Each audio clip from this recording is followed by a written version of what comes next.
Hello, and thank you for joining me.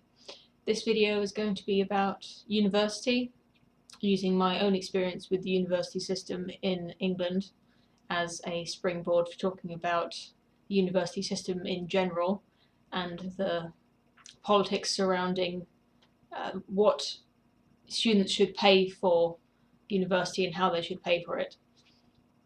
It was presumed in my sixth form that if you had grades that were about above a C grade level, that you would apply for university, a university course that would be something to do with the career that you wanted to go into. And at the time, that seemed perfectly natural. Both of my parents went to university, and they had the same assumption about me and about my siblings, that we would all go to university and get a degree, and then that degree would help us get a job.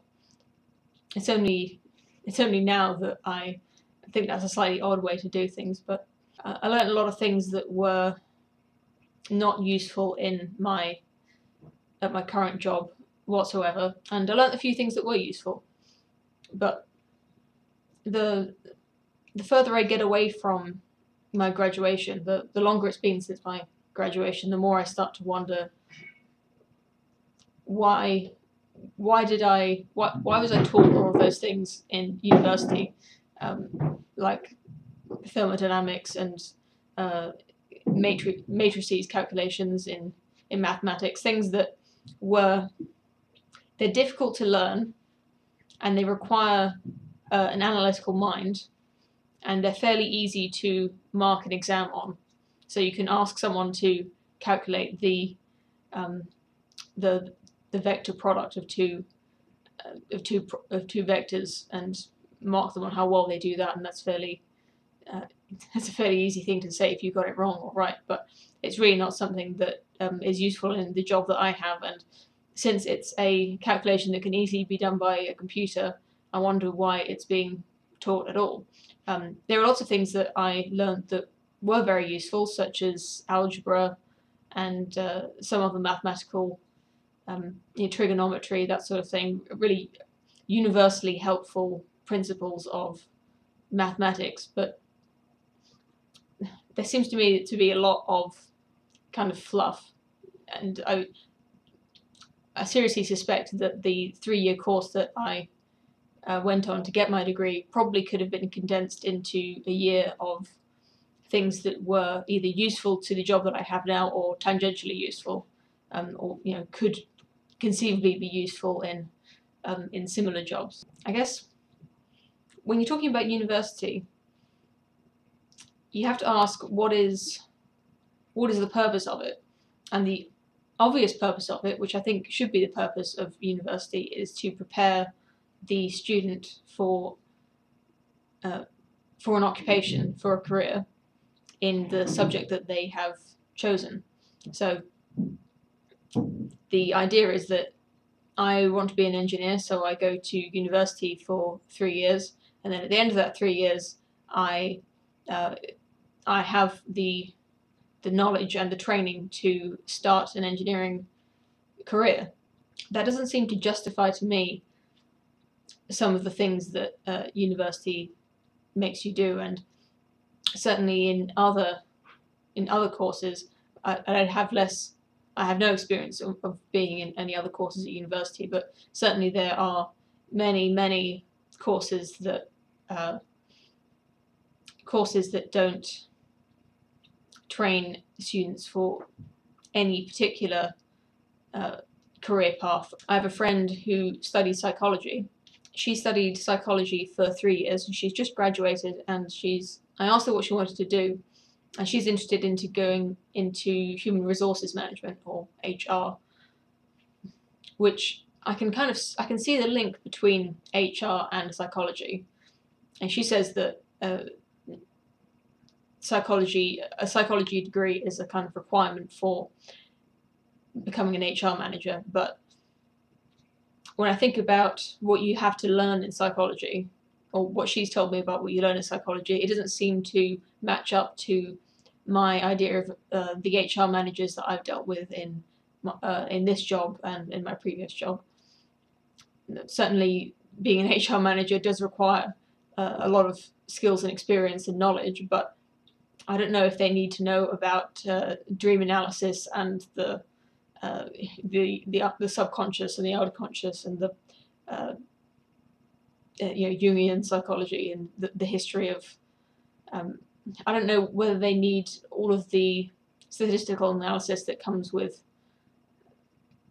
a psychology degree that she says you need to do. You need a lot of sort of mathematical skills. Why is it that these skills can't be taught on an apprentice type of training?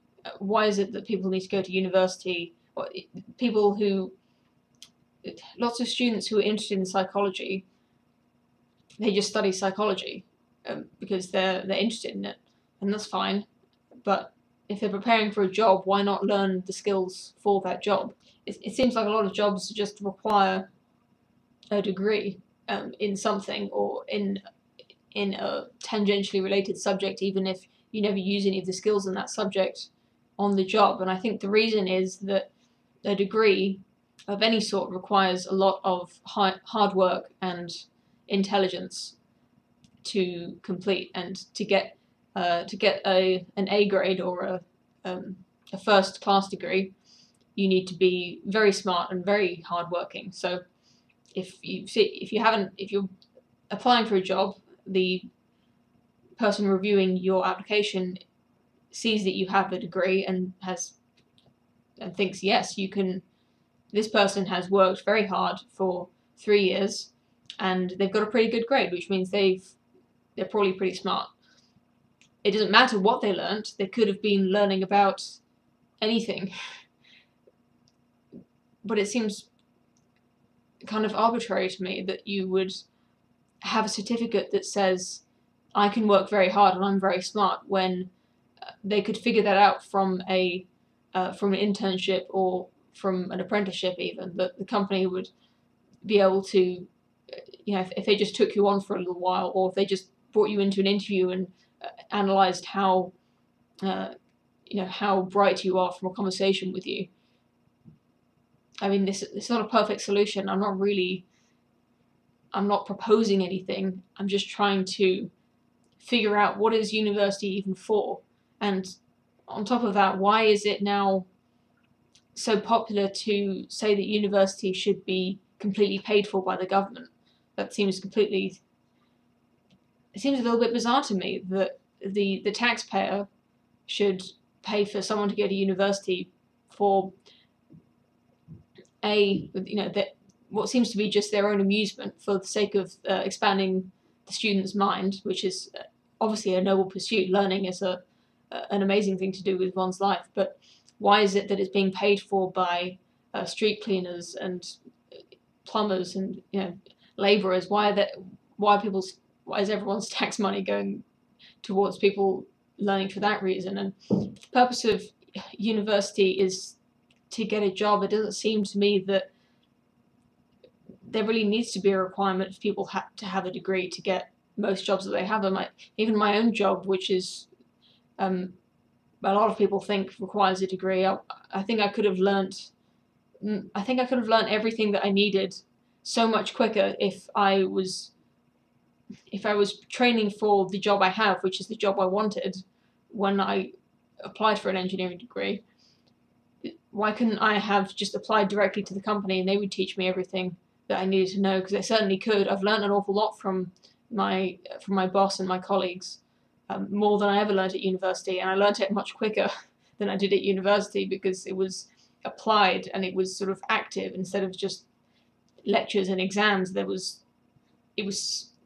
such a better way of learning, and maybe that's just my personal experience, but that makes sense to me, that the actual occupation that you're going into would be able to teach you better than some lecturers, and your performance can be judged by what you produce and how useful you are to the company, rather than judging you by an exam which has been written for the sake of being easy to mark, to see how much you've revised, how much have you learned, not how good are you at engineering. When people say they want university to be paid for by taxpayers, what they mean is, what they often say is, that it will do the country good to have a whole workforce made up of primarily university graduates, and that the country will be better for it, therefore the country should be paying for it and the people in the country should pay for it. But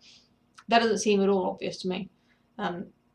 The idea that you can take secondary school students and put them in a university for 3 years and then at the end of it they become enlightened or intelligent, it doesn't seem to be the case at all. I mean, of course everyone learns things and they become better at the things they're trained in, but it doesn't make sense at all that you should expect them to become better people for going to university. Maybe university at one time did that, but it doesn't seem to. The university I went to didn't seem to transform its students into upstanding members of society if they weren't already, and most of them were, of course. But there's no magical transformation taking place there. I don't think the country is much better at all for having let's say an overpopulation of graduates compared to people who left school at 18. Where I work, there are 2 apprentices who are I think 18 and 19 years old. They're very smart people, and and I envy them a little bit because they didn't have to get into £40,000 of debt the way I did. They're paid less than a full-time employee, being an apprentice, but they are still earning. They're earning money rather than getting into debt the way I was, and they're learning skills that are actually useful to a job that they want, a specific job that they want that they're learning for. What I think it comes down to, in some ways, is that a student attending university should know why they're doing it. They should have a good idea in their mind of what they want to achieve at university, and they know the job they want to get, and then they have a fair idea of the skills they might need to learn to get that job or to be good at that job. I want to apply some of the theory of sort of free market capitalism for a second, if you bear with me.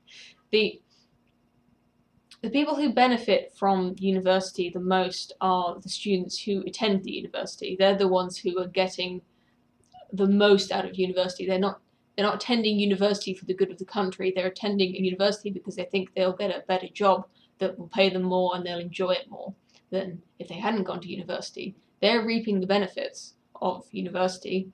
They are the customer of the product. If university is a business providing a product, which is education, then it is the university students who are the customer. Applying that theory, the students have the best idea of what they want, and they know what it's worth to them. So if it's too expensive for what they think they're going to get out of it, then they won't get it. But if it's free, they don't have to value it very much at all to want to purchase it, or to purchase it isn't to purchase it at all, it's only to spend 3 years of your life on it, which is a fairly large price to pay still. But to determine the value of it, the student is the only one who knows what a university education is worth to them. Or they may not know exactly, but they might have a good idea, or their parents might be advising them, their school might be advising them what the benefits of going to university are. But in the end, they're the ones who are in control of their future, and they know what they want better than anyone else does. So they can determine how much it's actually worth, and they can make the decision on whether to pay for it or not. And they can make that decision best if the price is actually representative to how much it costs to provide that product. The taxpayers don't really know how much it's worth, and the government don't really know how much it's worth to each individual student. So in a free market of universities, the university would all set their own prices depending on how much they think their product is worth and how much it costs them to produce, and there would be competition between universities to get students to come to them. I was talking to someone recently who said that university shouldn't be expensive because students should just see it as just a bit of fun, or sort of a time for coming of age and experiencing freedom for the first time, and not worrying too much about being tied down by a job, just trying to find themselves and educate themselves. And I think there's something to say for that, but I think that the £50,000 or so that it costs to send a student to university for 3 years could be better spent in many other branches of government. I mean, that amount of money on a mass scale, put into roads or put into hospitals or secondary education or primary education, it seems obvious to me that the money would be far better spent in those places. But if you disagree, or if you have any thoughts about what I've said, please leave a comment please leave a comment under this video, or send me a direct message if you like. Thank you.